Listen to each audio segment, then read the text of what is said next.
What is up, everyone? Welcome back to another video here on the Fantasy Fellowship channel. Quick one for you today. We're just going to be looking at the top 2022 free agents in the NFL. We're only going to focus on quarterback, running back, receiver, and the tight end positions.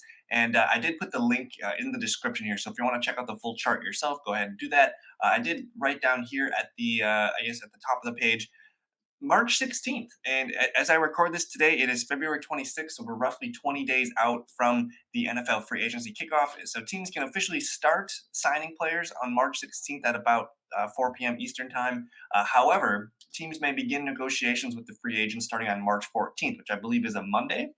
So you may see some players, reporting deals Monday, Tuesday, and then the official, signings happen on Wednesday, March 16th. So let's look into this by position. Quarterbacks. Now the market is, it is not great. The overall QB market is not my favorite here. Ben Roethlisberger set to retire. We're not going to, do anything there. But you have Brian Fitzpatrick, Andy Dalton, Cam Newton, Tyrod Taylor. You have a group of veterans here at the top. Those guys will probably get some backup contracts somewhere, I would imagine. But I'm most interested in guys like Jameis Winston, Teddy Bridgewater, Marcus Mariota, Mitch Trubisky. These guys are all under 30 years old, could still play some of their best football, especially a guy like Marcus Mariota, a former, top number. I guess him and Winston, both, 1 and 2 overall that one draft. Winston and Mariota could be starters somewhere. I think Bridgewater could be a bridge, again, like he was in Denver, or maybe Denver brings him back for another year while they groom a quarterback. We'll see. And then Trubisky, I still think Trubisky's got a good backup contract somewhere, and if he ever does get a chance to play again, he could be a nice addition there. So for the quarterback market, I'm purely interested in the guys like Winston, Mariota, Trubisky, maybe Teddy Bridgewater, the guys under 30 years old, and see where they go. Otherwise, anyone here, like all these other guys, they're just purely backups at that point. But the running back position. So this one's a little bit more fun than the quarterback position. The guy at the top here is Melvin Gordon. He's probably going to get the highest payday. He is 28, so I can't imagine him getting a big 3 or 4 year contract. It's probably just going to be like a 2 year, maybe a 2 year, $10 million deal or something to kind of be a 1B somewhere. But David Johnson, not sure if he's going to get a big contract. He's probably just a 1 or 2 year deal guy. But Leonard Fournette, 27 years old, probably going to get a contract somewhere to go be, a 1A, 1B. Kind of similar to what James Conner last year when he was 26, he was kind of down in the dumps. Arizona paid him under $2 million a year, and he's going to be a free agent. But let me get back to the top here. So Leonard Fournette will be interested to see where he goes. Philip Lindsay can still play, only 27 years old. Cordero Patterson, it sounds like Atlanta should bring him back, but if he hits the market, he's going to be a fun player to see where he winds up. Mostert kind of damaged goods at this point. Rashad Penny's interesting. Seattle's got a handful of players here that they've had in the past at running back. Like I'm thinking of Thomas Rawls, of course, Chris Carson. They've had some interesting running backs, Alex Collins, and then now Rashad Penny emerged at the end of last year. Only 26 years old. He was a former first-round pick by them. We'll see if they give him money or if he goes signs somewhere else. James White, he's only 30. I felt like he was a lot older, but he's still valuable. And as for his receiving position, he's still going to be just fine. Sonny Michel, only 27 years old. He's going to get paid somewhere to be a 1A, 1B situation. Jeff Wilson's only 26. Marlon Mack, recovering from that, I think he had the Achilles injury. He's going to be 25 this year. He's going to get some backup money. I'm very interested in guys like Ronald Jones. Ronald Jones is only 24 years old, a former second-round pick. He should be paid somewhere. Like someone's going to pay him to handle the ball, 10, 12 times per game, I would think. James Conner, again, that massive season last year with Arizona, you would think they would want to re-sign him. J.D. McKissick, we'll see if he returns to Washington. Darrell Williams, but Darrell Williams has been a value player for the Chiefs the last few seasons. Damian Williams, he just signed a 1 year deal with the Bears last year, so he's up for grabs. Gio Bernard's up for grabs. Duke Johnson. So some interesting names here. Royce Freeman could be a nice backup somewhere. Boston Scott, definitely. Chase Edmonds is only 25 years old as well. You look at all these guys earned under $1 million. So these are going to be, their big paydays. And you look at the age of these guys. Freeman's only 26, Boston Scott 26, Edmonds 25. I really like Salvon Ahmed here, 23 years old. He could be a nice 1B running back behind somebody. And then Dearness Johnson, you guys remember him from the Cleveland game last year. And then Justin Jackson, interesting player here, 25 years old, could see a nice backup role somewhere. So the running back market's kind of fun. We'll see what happens with that. But we'll move it down to the receiver market, where I believe the receiver market's the best part and is easily the best value And you're looking at the top here, guys like Allen Robinson, Chris Godwin, Devontae Adams. Um, I'm going to assume Devontae Adams gets something worked out with Green Bay. If it's a long term deal, that's great. If it's a franchise tag, I think that's probably guaranteed at minimum.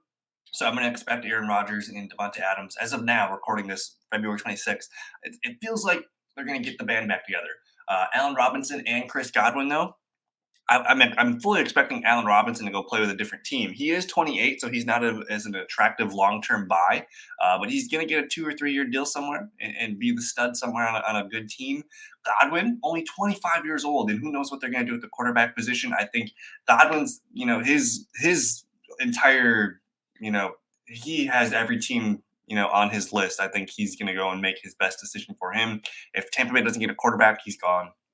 Will Fuller, 27 years old. We'll see what happens. Just injury prone. Jameson, Crowder, T.Y. Hilton, some interesting vets. Juju Smith-Schuster is only 25. He should get paid somewhere to be a slot receiver. Emmanuel Sanders and A.J. Green, both older receivers. These guys are going to probably sign somewhere with some teams that have Super Bowl aspirations. You got Keelan Cole, Sammy Watkins, both 28 years old. Mike Williams, I think he's one of the more interesting guys. He had the massive year last year. He's going to get paid somewhere to be an alpha receiver. I would hope he sticks around with the Chargers because I really like Herbert's connection with him last season was just really on point. You got some veteran guys like Pascal and Wilson. We'll see where they go. Zay Jones, I think he proved himself useful last year for the Raiders as a guy that they want to have on the field. Cedric Wilson also proved himself very useful in the absence of Michael Gallup. He's going to get paid somewhere. Byron Pringle was actually the second best receiver, I believe, last year behind Tyreek Hill on that Chiefs team. Josh Reynolds, I hope he sticks around in Detroit because he's got the connection with Jared Goff already, and he actually played well. He made that team better. Christian Kirk, a very interesting one. Arizona, 25 years old. They should re-sign him. They really do need to re-sign him, especially with DeAndre Hopkins. Probably not going to be around too much longer. Maybe a year or two left for DeAndre Hopkins. Odell Beckham will be interesting. I would imagine he tries to stick around in LA. Isaiah McKenzie, that's a guy that Buffalo probably wants to bring back. James Washington, Washington's interesting player because he's got that deep ball ability. So he's not like a star, but he's a very good complementary piece. Like if you put him on a team, you put him on the Chargers, I'm interested. You get that deep ball threat. He's a specialist, but James Washington can play. He's good at football. A team with a good quarterback, really could use a guy like him. DJ Chark, we'll see if the Jaguars, if they re-sign him. He's only 25. His best football's ahead of him. He had the injury last year. He's on a discount. Same thing with Michael Gallup. He's been dinged up. He was dinged up last year. We'll see if he's ready to go, but I would expect him to get a decent contract somewhere to go be a number two. Traquan Smith could be a decent contract to be a number two, number three. The Packers with Lazard and MVS, we'll see if they can get those guys re-signed. Jawan Jennings, Russell Gage, Braxton Berrios. I actually really like Berrios. He could be a starting slot receiver somewhere. Jacoby Myers. Patriots need to pay him. He had a good report with Mac Jones, so he needs to get paid by the Patriots. Preston Williams, he's been injured and banged up throughout his career, but I'm open to him being a useful piece somewhere. And then Deontay Harris, Jalen Guyton, just some fun pieces here. So as you get down on the list, you see all the guys, relatively young group of receivers here, but the headliners: Robinson, Godwin, Adams, and a couple other guys there, Mike Williams, Gallup, and things like that. But let's get to the tight ends because for me, if you guys draft like me, I draft zero tight ends. So I'm drafting a lot of these tight ends and seeing if they stick. But at the top of the list, you have Zach Ertz. He's looking for his final payday and final contract here. Assuming Jimmy Graham and Rob G. I'm assuming Gronk's going to retire. Same with Jimmy Graham. And then you get to some interesting players here. Some older guys like Uzama, Ebron, Everett, Jared Cook, Max Williams, Mo Ali Cox, Robert Tunyon, Ferkser, OJ Howard, Hayden Hurst, Evan Ingram. Jeff Swain, David Njoku, who's only 25. He should get paid somewhere. Jasicki, I think Jasicki's the headliner. If Miami does not resign him, he's only 26. He's hitting his breakout age. So Jasicki, Njoku, I really like these guys. Even Ricky Seals-Jones, like 25, 26 years old. That's when a tight end's like really starting to figure himself out.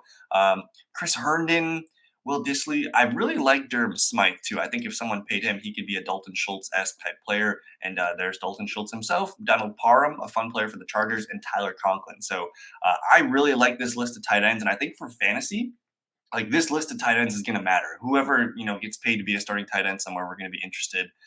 in them. So, but that's it. That's the video for today. I just wanted to show you guys the headliners at the quarterback, running back, receiver, and tight end position. So I hope this helped. Like the video, subscribe if you're new. Check out thefantasyfellowship.com, and we'll see you guys in a future video. Peace.